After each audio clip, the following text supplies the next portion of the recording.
And it's that time again, Kev, for a new episode of Keeping It Orange and Blue. I'm Ryan Evan, joined as always by my good friend Kevin Ducey. What's up, Kev? What's up, my brother? How you doing? I'm doing. A lot has happened since our last episode. It Illinois has. was 0-3 in the Big Ten, and now Illinois is 4-4. And while that sounds really good, to go 4-1 in your last 5 games, the way things kind of played out against Indiana maybe left a little sour taste in some mouths, but we're going to get to that. And we're going to preview the Ohio State matchup tomorrow, which is a big one, in my opinion, Kevin, for Illinois going forward, because then, you got 2 of your next 3 after that on the road in tough places to play, and you don't want to get back behind the 8 ball in Big Ten play. And then we're going to talk some recruiting. Illinois got I'd say an interesting prospect coming to the game tomorrow night. We'll talk about him for class of 2023. Some football recruiting has not finished. They had a big-time visitor on campus. We'll talk about that. And Illinois has also added another quarterback to go with Luke Altmaier. And we'll finish off with some maybe assistant football coaching hires and names that I've heard. We'll have that. So, Kev, I'll let you start us off with the Illinois-Indiana game. What were your biggest takeaways from that? They made shots. The Hoosiers couldn't miss. I've said it before. I've said it on the show. Bill Self says you look like an offensive genius when your guys make shots. Now, there were some things that I think we should have done differently. I'm sure Brad would say that. But hey, let's backtrack. The last time we were on the show was the Wisconsin game coming up at home. I felt like that could be a turning point in the season. We ended up winning that game. We won the next 3 after that. We look like a little bit of different ball club. You've seen the way Nebraska's played at home. We pounded them. We absolutely pounded them. Minnesota won at Ohio State, gave Michigan trouble this weekend. So there's no easy games in the Big Ten. So when you look at what we were able to do those teams, you have to kind of tip your hat a little bit. Michigan State's proved to be a salty opponent. We beat them. I think things are fine with this team. I don't think this is a regression to what happened at Penn State, Missouri, even Northwestern, which I think was really misguided by the officiating in that one. I think some things happened is that, you had guys like Geronimo step up, make shots, and Puchafino was making shots, and just guys were making plays for Indiana, and we were missing looks. And they also have, every game, you talk about it in the NCAA tournament, we've seen it the last 2 years, it's about matchups, right? And how do you match up with an opponent? And Indiana does present some problems with us when they put Trace on the floor with an athletic four-man who can shoot. Because as you're crashing in, trying to help even as he's going to shoot, and Geronimo was getting some drop-offs, some kicks down, some rebound putbacks, and we got beat on the glass pretty bad. But I didn't see a lack of effort there. We didn't have quite the ball movement. Indiana was really pressuring us out at the top and pushing us out, and that's what, it's been kind of the key to some teams' defensive success against us. Michigan State did that to us for a little bit. But there's also things like, hey, people want to call it what it is. It was our 4th game, and we played 4 games since we were on the show last. We haven't been that long since we were on the show together. They were 5th game or whatever in that short period of time. The guys are a little bit tired. Meyer was sick. I think that this team has found some cohesion. I think they like each other, man. I think they do. I think they're really playing for each other. I'm not going forward. You got an Ohio State team that's come off. They lost 5 in a row before winning this weekend. Beating Indiana, right? No, Michigan State beat Indiana. Sorry, I forgot. Ohio. You're talking about Ohio State. They just beat Iowa.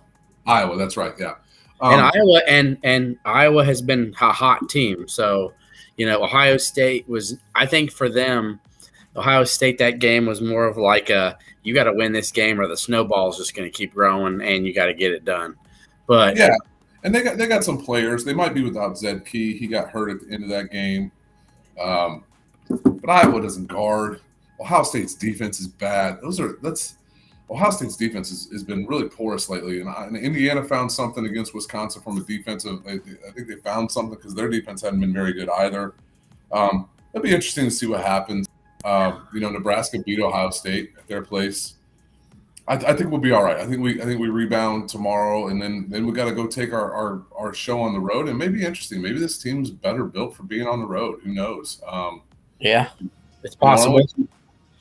Only two road games in the Big Ten are Nebraska and Minnesota, right? Yeah. So Illinois is one.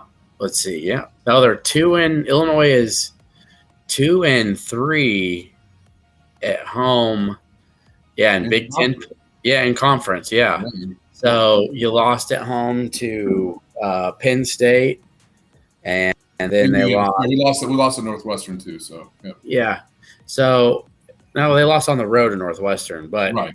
So they lost on the road to Maryland. Then we lose at home to Penn State, and then they lost at Northwestern. Okay, so Illinois is they've lost 2 games at home. But still, you wouldn't want to. You don't want 2 home losses in your first. You don't want 2 home losses in your first 8 games. No. So, and I think the way that they've lost those is the bothersome part. But what I do agree with you in the sense of, you got to look at it like this too. Chase Jackson Davis just put up 31 and 15 on Michigan State. They threw everything in the kitchen sink at him, by the way. And they have more bigs to throw at him than Illinois did. And they also tried double teaming him. And then he was finding open guys who were killing him from 3. Tamar Bates hit 3 or 4 threes that were just daggers because they double teamed Trace Jackson Davis, which I get Brad Underwood's point when you're saying you want to give up 2s instead of open 3s if you can really take it. But Illinois missed 14 free throws, Kev. You know what I mean? Like, Illinois had its chances, which is with as terrible as they were defensively. And they were bad. I mean, Indiana was hitting shots, but a lot of them were open as well. So, the shot quality on Twitter, you guys can check it out if you like. Shot quality does a really cool thing. And basically what it's basing shots off analytics, open threes, layups, open layups, and Lord knows a bunch of those. But according to their metrics, they said Illinois should have won that game 87% of the time. Jackson should have had 13 fewer points, Jackson Davis. Illinois should have scored 7 more points on the mid-range. I don't understand why it's 7, so obviously there's a percentage there. Illinois blew a lot of layups and free throws. Like, that's what I was trying to tell people. Like, yeah, they had their chances. They just missed so many easy shots, and that I'm not counting free throws. Like, I think Brad said 13 layups, but yeah. We at least saw 6 or 7 bunnies that's like, you got to finish those, and you don't. And then Tofino goes down and hits a 3, and those are just momentum killers. So it's had a show from Meyer who wasn't feeling well. Yeah, and then the Meyer, because if you think about it like this too, Kev, Meyer is that guy when Illinois is in a funk, he can go get you a bucket. He just goes and gets it. If you think about it, against Michigan State, what was it? Illinois down 9, right? Down 7. Meyer, bully Baldhauser, got you a bucket, right? Get you some momentum. He comes off that little curl screen, boom, hits you a 3. Boom, he can just go get it for you. That wasn't happening against Indiana. There was nobody there that could just – and then Shannon tried to put too much on his back. But, even when he was hitting some of those 3s, everybody else was just out of sync. What I do hope we can see, though, Kevin, against Ohio State, is a continued progression for R.J. Melendez because he looked pretty good. Exactly what I was thinking. He looked pretty good against Indiana, and it started out with him missing a layup, which I was a little worried about, and I'm like, man, he just needs something to go down for his confidence, and so then he hits a 3 in the half, and you're like, okay. Then got a little 2-hand poke in the 3 to end the 5 minutes in the half. He got a little poster dunk, a 2-hander in transition, and then he hit another 3 later in the half. So if we can see just a slow, steady progression for RJ, that would be huge. If we can say RJ is going to give us 10 a game, we know it. So then it's not all on like, is Shannon going to have to play hero ball? Is Danger going to have to give us 20 in the post? Or is Meyer going to have to come save the day?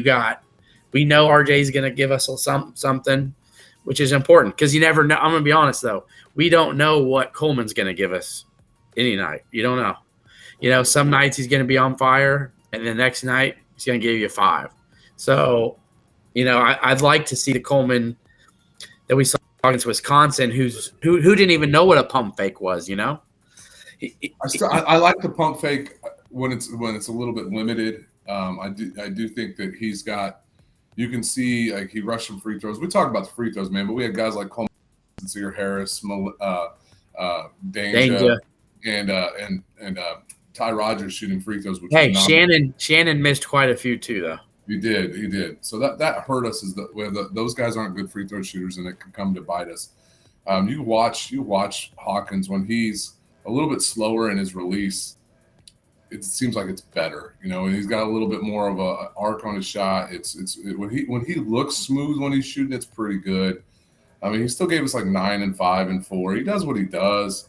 He was abused in the post a little bit, and it wasn't from lack of playing hard. It's just we put matchups asking him to guard Trace Jackson Davis. Yeah. And so, it'll be interesting to see what happens, especially if Zed Key's out. I don't know what Ohio State does if they start the Okpala guy in the post, and they don't really have a lot of depth at that position, and that might play into our advantage. I think we'll be fine. Students back at home. I think this team rebounds, and then you go to Nebraska. Got Nebraska at home after that, right? Yeah, so Illinois' schedule lines up at Wisconsin, at home against Nebraska, at Iowa, and then they've got some other winnable games at home. A big one with Rutgers coming to Champaign. I think that's going to be a game that I think they should win because Rutgers struggles on the road scoring. Yes. And they're just a rugged defensive unit, which that's fine. But I don't see why Illinois shouldn't be a favorite at home against Rutgers. It's not at the rack. So, and then they have Northwestern come to town, and then they go on the road. You got Penn State and Indiana back-to-back in the middle of February. It's going to be tough. I feel like if you can split that, I mean, there's no way they're going to go to Happy Valley and not be motivated to win that game. I mean, absolutely. So winnable. Yeah. So, but anyway, so now let's focus on the game tomorrow. So Zed Key I've been checking updates. I believe he's doubtful for the game tomorrow after he's got a bad shoulder already. And then you don't want to take any chances with a knee. And they were beating up on Iowa, and he had some last-second dunk. He's probably regretting it now. But go ahead. Yeah. Why is he in the game? Why is he in the game up 15 when he's already banged up? But so that will be a huge blow to them rebounding. He's their best interior defender. He's their most savvy player on their team. If you look at their roster, they've got another tough freshman, Bryce Sensabaugh, who I think will be the freshman of the year. He should be. He's a baller. He's the first-round draft pick easily in my book. He's a 6'6" bully of a guard. I mean, the guy's 6'6", 235 pounds. He's averaging 17 and a half and 5 a game. He's bigger. He's a bigger version of Malachi Branham, and we know what happened with Malachi Branham. And then they've got some transfers. One from Oklahoma State, Lukele. He's tough. He's more of a defender. He distributes some. And then they've got McNeil from West Virginia. Yeah, McNeil's their shooter from West Virginia, who's basically like their Justin Aherns, the lefty. Ohio State always has that white guy shooter. It's either Diebler, Aherns, and now they've got McNeil. You got to have the typical white shooter. That's all he does. He just shoots.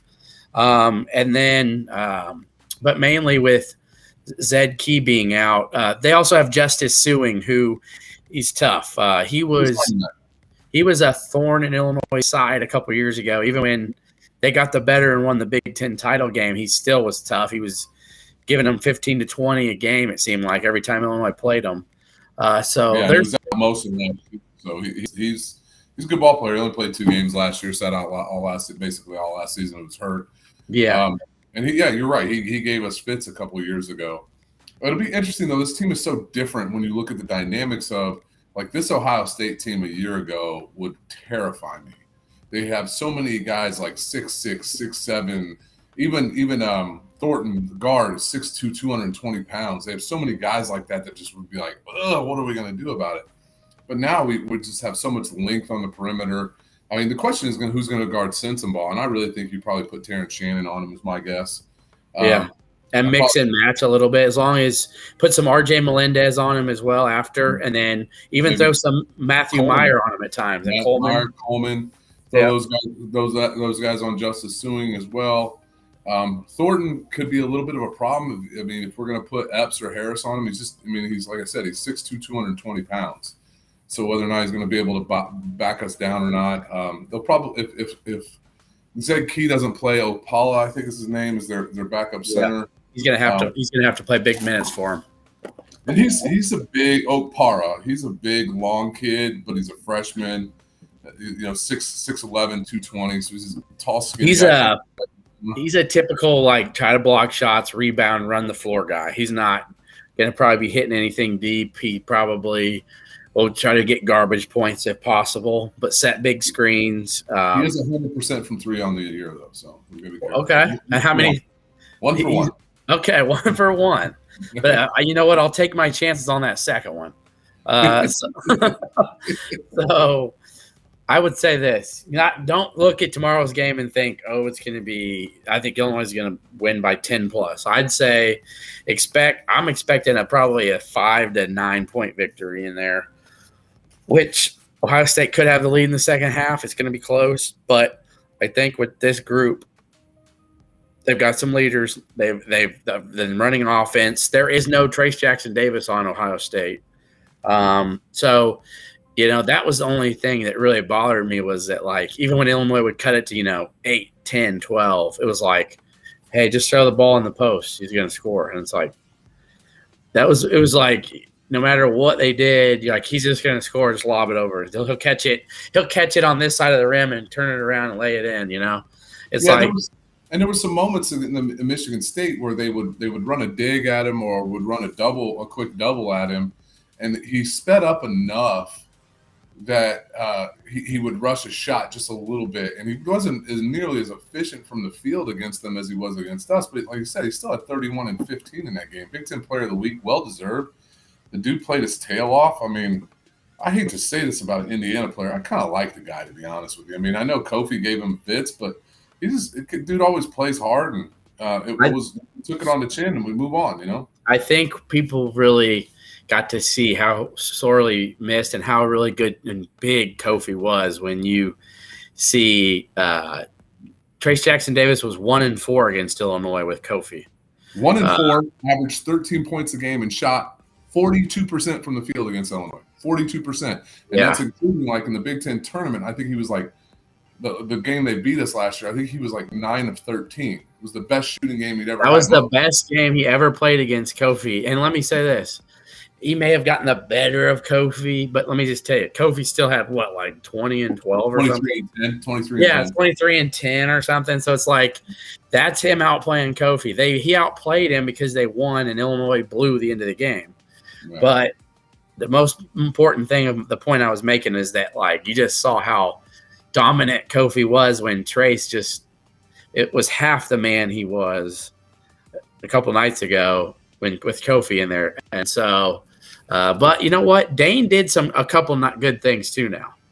He had some nice moves on him, man. Had some sick. Trace took that shit personal though. And he did on that dunk when Danger came out to half court and tried to guard him. I'm like, dude, what are we doing? What are you doing, dude? You can't shoot. Stay off him, man. You can't shoot.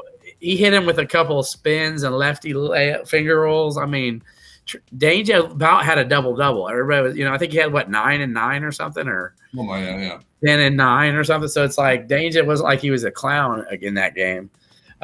So I think Dane's, if Zed Key doesn't play, I think Dane's looking to have another big game, especially if he's going to have the newbie on him. When I say he's a newbie, and it's funny saying that with Dane, but Dane doesn't play like a newbie. No, and Opara will present some problems with his size and his length. Zed Key will present some problems with his strength. I actually think from a defensive perspective, Opara will probably present Dane with a little bit more trouble than Zed Key would. But on the offensive end, because Key can actually step out and shoot from 17 feet to 3, that's more of a problem for for Ohio Dane. State. That's such an advantage for them is that they can have that stretch 5. So I think that losing Key will be more detrimental for them on the offensive end than it would be on defense. Yeah, and so again, I think you're going to see like a 70-65 type of win tomorrow for Illinois. And you know what? Wisconsin looking like they're about to go on another losing streak here, and you're going to have a angry, pissed off. But they're going to, you know what? Wisconsin's going to be worn down, man. They played tonight. They got the same thing coming that we just went through. They played tonight and lose a close game to Northwestern. Then they travel all the way out to Maryland for Wednesday night game. Then they have become a 2 p.m. Saturday game. They won't be getting back to Madison till early Thursday morning. So that's not going to be this rested, ready Wisconsin bat. That's a team Illinois should be able to go in, I think, win that game. You win tomorrow. You steal that one. Start to feel a little bit better about yourself. And then you get Nebraska at home. Yeah, you can kickstart the winning streak. I still think. I mean, I very much look at the schedule, and I still can see a 12-8 or 13-7 Big Ten schedule. Actually, I mean, personally, I look at it and I can see 14-6. I know people think I'm crazy. I think this team is just close to putting some things together that you saw during that stretch. I think they can be as good as any team in the Big Ten. And I say that even with Purdue. Like, I think Illinois can make as long a run in the tournament as any team in the Big Ten. I think that Purdue is going to have some issues. I know that Braden Smith and Fletcher Loyer still make plays, but they're in so many tight, close games with inferior opponents. I question. They should have lost. Right. They got a mystery foul that I just can't explain. So for us, though, I would say, unless I see something different going forward with how Illinois guards, like Stephen Crowell had a bunch of points on us in Champaign, and he's a problem. I'm interested to see how Illinois goes and handles Hunter Dickinson, and then you got Zach Edey in the final game of the year.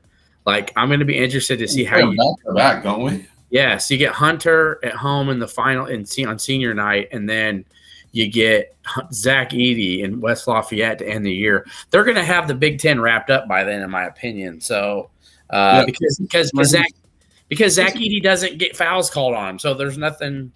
Let's be real here. If Kofi got that kind of treatment, Kevin, I mean, come on. I've seen him take his big giant elbows and just hit guys in the nose and nothing. He's got to create room for himself. Well, let me ask you this: how many times did Kofi try to do that? Kofi did it some, and I don't know, man. Yeah, but not at that rate, Kev. The dude up into the Michigan State game. You know how many fouls Zach Edey had called on him until then? Yeah, I said it was 7 Big Ten games. He had 10 fouls called on him in 7 Big Ten games. Yeah, I mean, I don't know how many were offensive fouls though. I think it was one. That's the thing. It's crazy. One. And you're telling me that big brute doesn't ever clear out or do anything wrong offensively? Maryland showed you the key to beat Purdue, and I think Illinois can emulate it, is pressure the crap out of their guards and even full court press them. I mean, Maryland had every chance to win that game. You pressure those guards. Because they're freshmen. Yeah, and yeah. I'm not buying them. I'm still not buying them. I mean, Fletcher Loyer can shoot, yeah, but I think that they're good. They're a good team. I think they're really well coached. They're a little bit too Edey reliant in some respects. We'll get ahead of ourselves. I think that I'm just saying that I think Illinois can make as deep a run in the NCAA tournament as anybody. I still believe in this team. I can.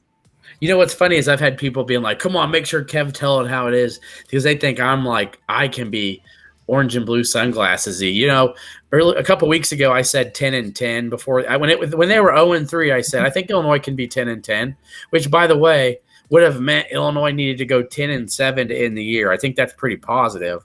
But after what I've seen now, I think 11-9 is pretty. I think I'm feeling pretty confident they can get to 11-9, which, by the way, for fans out there would mean that Illinois would finish like 20-11 or something like that. And I got to be careful because every time I get too hype on him, like I got a group text. Every time I'm high on him, they let me down. But I think it's better than that. But I'm not going to say it. I'm just going to I'm going to be a little superstitious, which is stupid, by the way. Superstition is the overemphasis of self-importance. But that's beside the point. This team is fine. They're going to figure out a way. I think they win tomorrow night, and then it's on to Wisconsin. Like you said, it's going to be the entire Wisconsin team. You got to bring it there. The Kohl Center is not going to give you any favors. They figure out these next 2 games. Watch out. Yep. And I will say this: no matter what, though, if Illinois finishes 11-9, I still think they can be a Sweet 16, Elite 8 type team. Oh, 100%.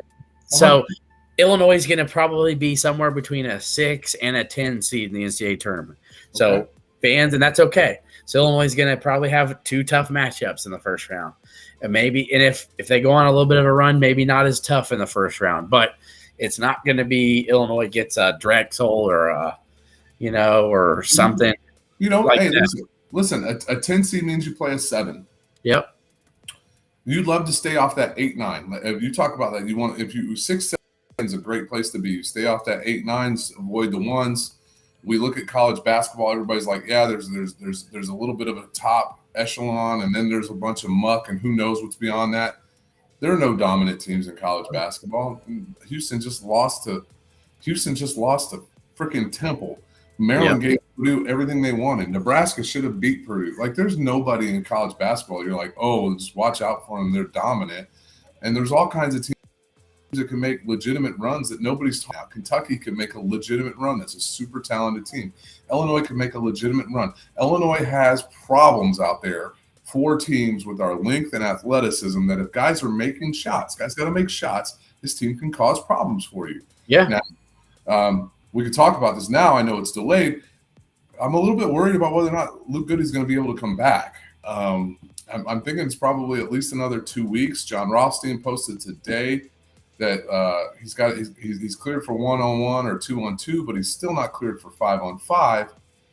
You start pushing him back into February, and it's a little bit of concern of like, how can you really integrate the guy other than just maybe come off the bench as a rebound spot up shooter, a 3-and-D guy, if you will, right?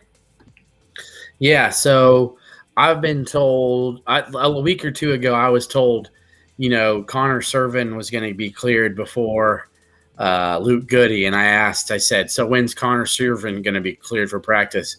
I was told like January 28th. So basically I said, that means Goody ain't practicing until February, which means he's going to have half a Big Ten slate to say, do I want to blow a whole season of my career on playing 14, 15 games maybe? And as much as I would love to know that and see that for the team, because I think, man, he could really help them defensively and as a leader on the floor and a shooter, he could make this team even better. Could we really be upset at a kid if he's like, hey, I would like to play a full season or maybe 3/4 of a season, maybe not 40% of a season. And that's what we're going to look at, Kevin, because he ain't coming back till at least probably the 7th or 8th of February where he could play a game. And then that's looking at maybe the 11th or 12th Big Ten game of the season. And then you got a couple games in the Big Ten tournament plus whatever you do in March, which that could equal be 13 or 14 total games. You know what I mean? So is that worth a kid blowing his red shirt? That's what it's going to boil down to. And I can tell you this, that's not been decided yet. I know it isn't. Like, his family and him have to talk about it. And at the end of the day, it is his final decision. But I know his family is involved with that. So, yeah, sure. It's unfortunate when we find out what the number of total games he could play without burning a red shirt there. I know red shirts are just so rare, but Luke Goody really does exemplify what a 4-year player looks like. I don't know. It'd be interesting. I mean, you look at if it's the first week of February, I mean, he could come back for a home game against Minnesota, maybe get some mop-up time, get a little bit of his sea legs under him. I do think he can be an asset to this team. Yeah. So we'll see. I'm a fan of the kid. I hope he does well, and whatever he chooses best for him is fine. So it could be one of those things. I mean, we kept looking at, like, what would a 5th year of Maverick Morgan look like? Or that was – oh, man. He had – you know what? We won't stay on him long. By the way, my son's name's Maverick. And I didn't name him after Maverick Morgan, but when he played for Illinois, I was so I just loved the progression that he made from being lost his first year to that senior season. Man, he was good. Yeah, he He was was a a good solid player. basketball player. Yeah, He was a good player. Like, I'm not saying great or really, really good, but he was a good player. Dude, he averaged 10 points, and like 5 rebounds a game in 25 minutes. Yeah, like he was like dependable though. There at the end of that year, I remember they about made the tournament, and I'm like, Maverick Morgan is a huge reason. He was just dependable. But anyway, yeah. So what could a 5th-year Luke Goody look like, right? Yeah, you would put Maverick Morgan on the 17-18 team, first year under Brad Underwood. That would have been. He could have made a difference. So, yeah. I don't take Matisse Vessel if Maverick Morgan says so. We would have missed the Teats experience, but that's okay. By the way, I know a guy that broke that. But anywho, he did claim to fame, baby. Anyway, Vasile to the rim. I remember he had a 2-handed thunder chunky in a game. But anyway, so he had a big Kipper Nichols scored 30 against Iowa in the Big Ten tournament. So there's all kinds of weird facts about Illinois basketball if you want. Yeah. So with that said, we'll transition to some a little hoops recruiting. And Sacred Heart Griffin. Yeah. And actually, I actually kind of know him a little decently. And I've watched him several times this year already because he plays in the Central State 8. And he's played against Decatur MacArthur. So I've watched him in a couple tournaments. I've seen them live. And we'll be going to the Sacred Heart Griffin Decatur MacArthur game in 2 weeks to watch him again. So I want to see it firsthand again. I'll probably be talking to him after the game. I'm working on that. As tonight I spoke to his mother. Zach what's his name?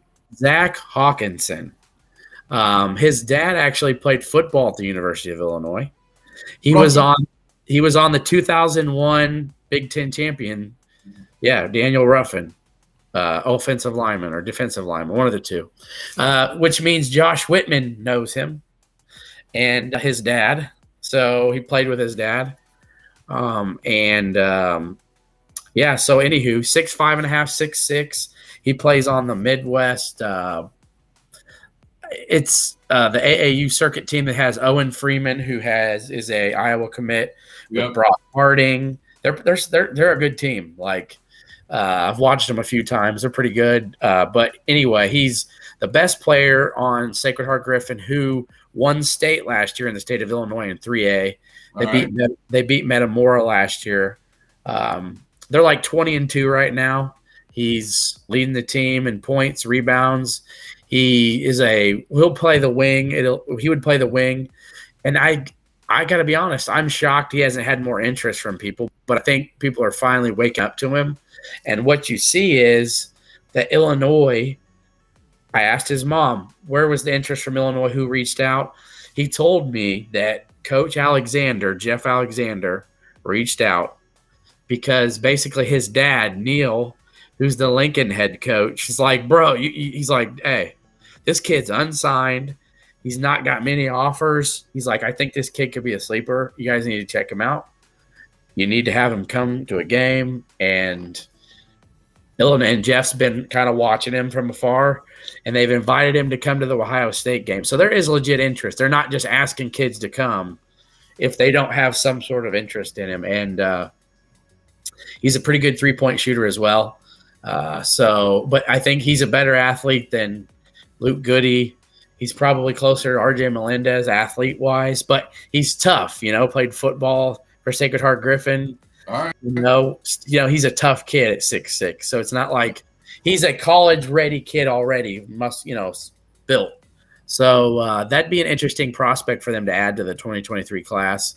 We'll see what happens if a legit offer comes from it, but he'll be at the Ohio State game tomorrow. So Zach, go ahead. Like, he's not enamored with the offers that he's getting. Illinois would take him immediately as a preferred walk-on, possibly. So, yeah. I 100% know for sure, guarantee they'd take him as a preferred walk-on. Right. But is it will they actually offer a for 2023? We'll see. 'Cause, I mean, you have to, it's weird how long he'll let it play out, but we'll have to see what happens after the season in the portal, possibly if he hasn't committed somewhere. Because if you get some guys that exit, especially some wing players from the portal, or if Coleman Hawkins does go pro, what that does to the availability of what Brad wants to do in the transfer portal and what he wants to do from possibly adding somebody like this.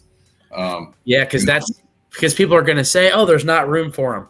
Well, there's not room for him yet. So, and there's no guarantees who's going to be on the team at the end of this year, like always. So, so that's going on with Zach Hawkinson. Also, with the current class commits, Amon Hansberry continues to thrive. Dude, shooting up the rankings.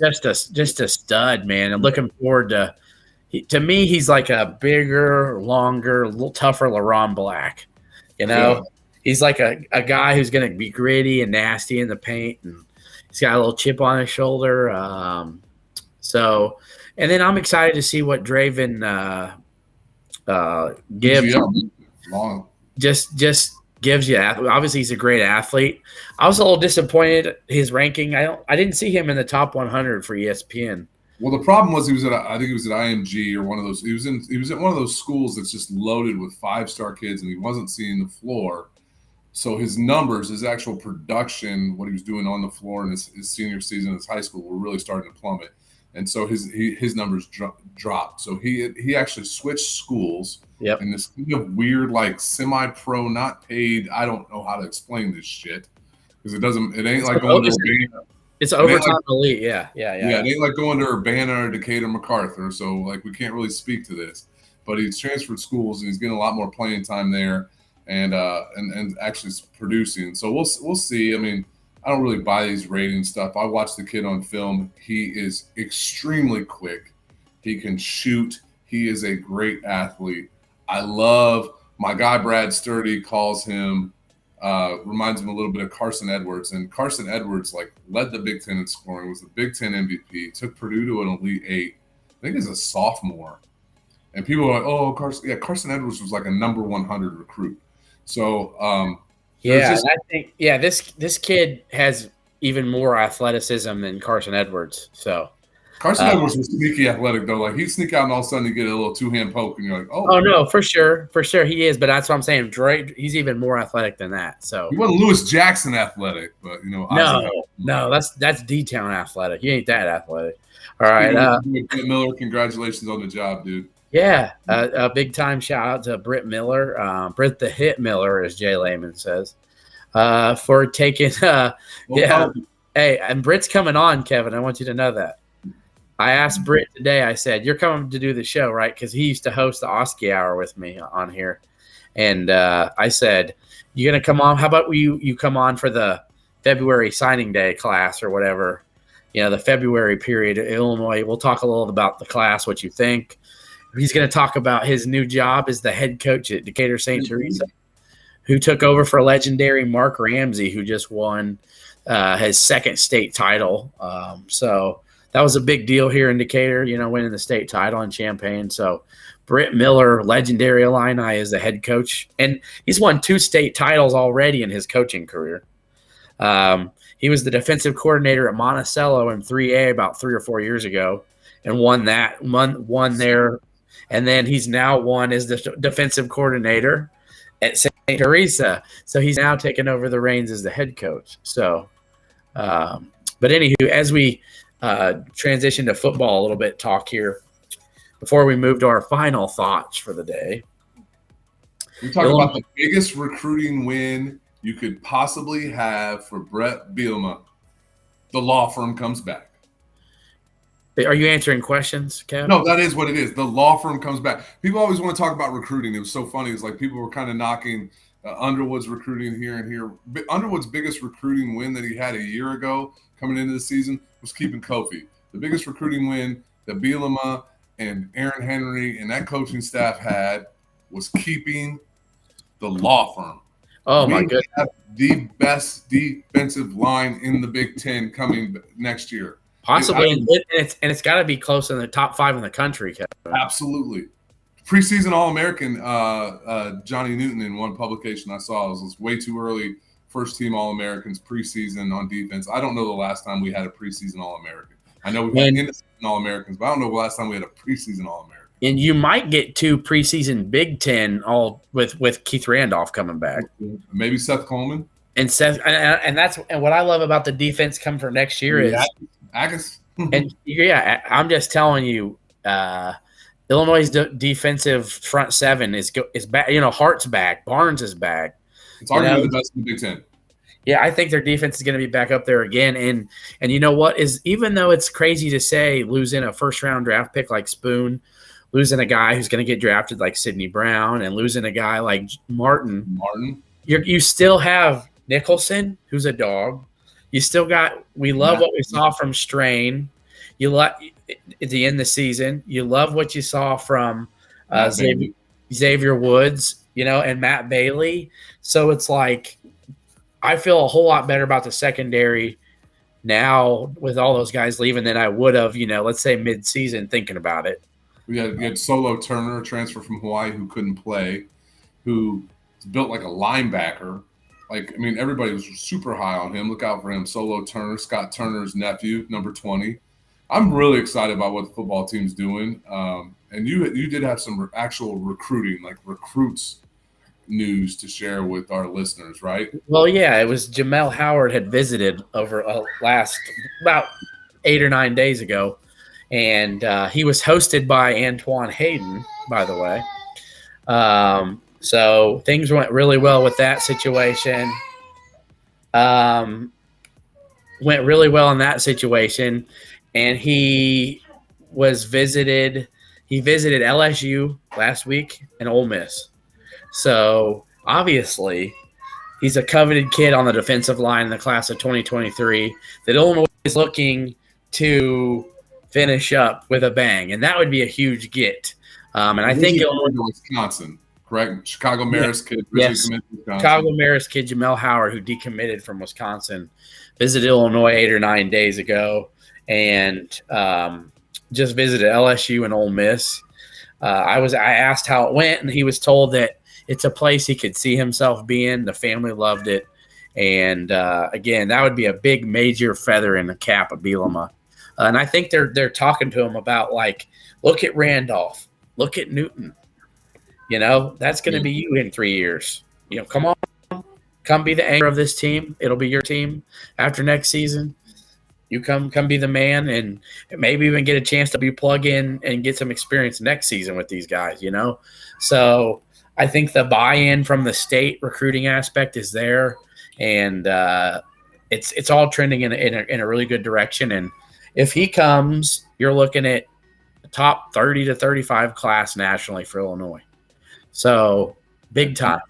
And I'll give the listeners a little tidbit here. We got an unofficial from a kid by the name of Jalen Hornsby. Yes. Who's friends with our guy, Sabur Kareem. 2024 wide receiver, 6'3", 200 pounds, getting recruited by Michigan, by Maryland. Probably going to be a high 4-star kid. Supposedly Georgia's got an offer out to this kid, and he's really close with Sabur. So that was another kid we hosted recently. That would be a huge kid. I know everybody, we love, with Ryan and I, we love the line play because that's where the game is won. But I know the fans like to see some guys on the outside touch the ball and make plays happen. So what's crazy is about 5 years ago, the line play to me was like, I was just like, but then I was always wondering why Illinois wasn't winning. I was like, what's wrong? Why can't Illinois win? I'm like, he's really talented. Yeah, but Illinois has some really decent skill guys. It's like, yeah, but the line isn't very good. But now Brett Bielema is saying, look, to make a perfect batch of cookies, man, you got to have the right batter. And if you don't have the line play, you don't have the cohesion up at that front, it's all going to break apart. And to me, I get it. And that's why Brett Bielema coaches how he does, is because without that line play, you ain't doing nothing, especially in the Big Ten. Yep. And that's He's got more to sell there than just about anything else. Maybe we can start to be DBU on Ohio State. Yeah. But the offensive defensive line is where Bielema's got things to sell to kids from his past reputation. With Bart Miller too. I mean, we've mentioned it several times, but when you say, "Hey, does anybody know who is second in the country? Who's only one behind Nick Saban from putting the most offensive linemen in the pros? Anybody?" And yeah. And his name is Brett Bielema. Yeah. Is this Maverick? Yeah, this is Maverick. Man, that curl's just popping tonight, dude. Yeah. he couldn't handle it anymore that I was in this room doing my show, and he had to say hello. So, so thanks for introducing yourself. I'm going to finish in the last couple minutes here. But, Brett Bielema has obviously put the most – and there's going to be I think there's going to be one or two more from this year's team, Kev. Yeah, I agree. I think Palcho has a shot to get drafted. Yeah. And Julian Pearl is still very high in the scouts world, and so is Isaiah Adams. Pearl has a level of length and athleticism at his size that is unmatched. I think you get him another year of Bart Miller, he could be really fantastic. Isaiah Adams is obviously there. Oh, I feel 100% confident after this season. I was talking about in this year's draft coming up that I think Palcho is going to get drafted. Yeah, and Pilstrom will get a look. Yeah. So I mean, you're going to add another name. You're going to add another name to the Brett Bielema, Bart Miller school of draft picks, and then you got 3 or 4 more after that. So, listen, I say Palcho will get drafted. He might not get drafted, but he'll be a free agent signing, and I think he'll stick. Like I don't know. He might sneak in there with a 6th or 7th round pick. Those count. Like Verdarian Lowe? Yeah, Verdarian Lowe. I mean, come on. I don't think everybody assumed that was going to be the case. I thought people thought he would. But I think Palcho has enough qualities that I think a team will take a chance on him. So you're probably right. Yeah. So with that said, we'll move to our final thoughts. Even though we've been getting to it, but it's getting to after 10, and my son is obviously ready for my final thought. Average ready to go. By the way, folks, and I don't do this, I need to plug it more.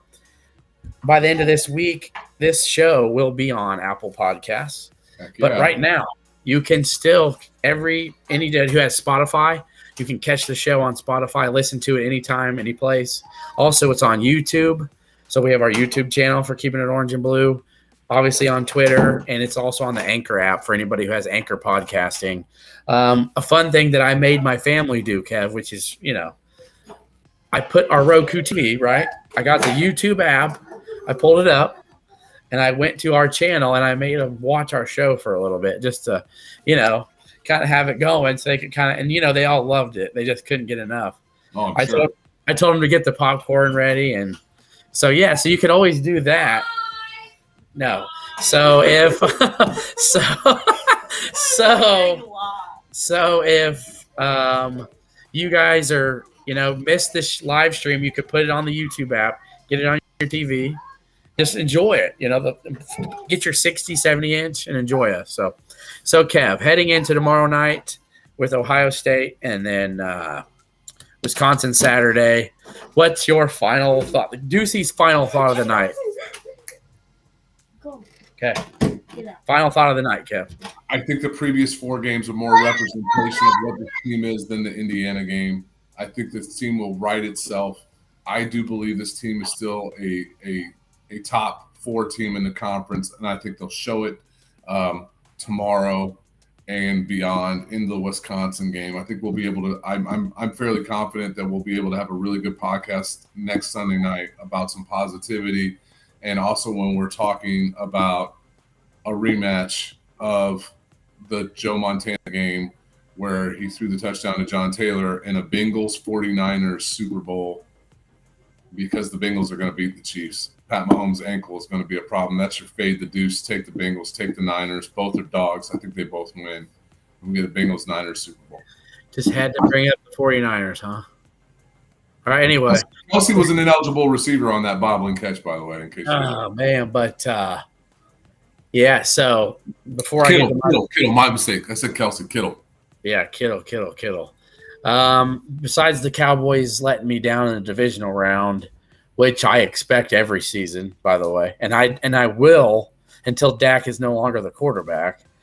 It just gets really old, the post game press where he's like, "Oh, if I knew why we couldn't win a divisional game, I'd fix it."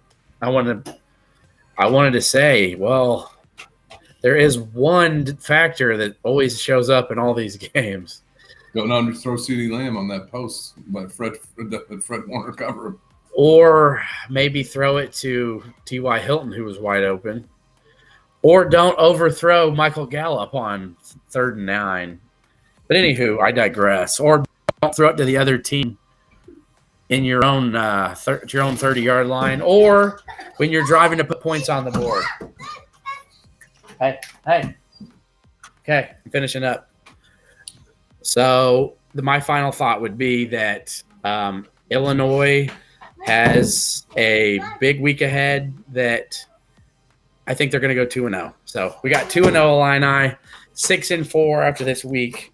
And I think more people will just kind of realize that there's some youth on this team. They're young still. This is Dane Dange's first season. You know, there's a bunch of guys playing. There's 4 guys that are major pieces playing in their first year. So be patient. I think this team is still good enough to be a Sweet 16 Elite 8 team. I don't think they'll win the Big Ten, but I think they're going to put themselves in this program back on the right map heading into next year with this young group taking control of the team. So big week ahead. I got 2-0 this week, so that's my final thought. So 2-0. All right. Thanks for tuning in, guys. Again, you can catch us on Spotify, soon to be Apple Podcasts. I'm Ryan Evan. That's Kevin Ducey. Swami out. ILL. I-N-I.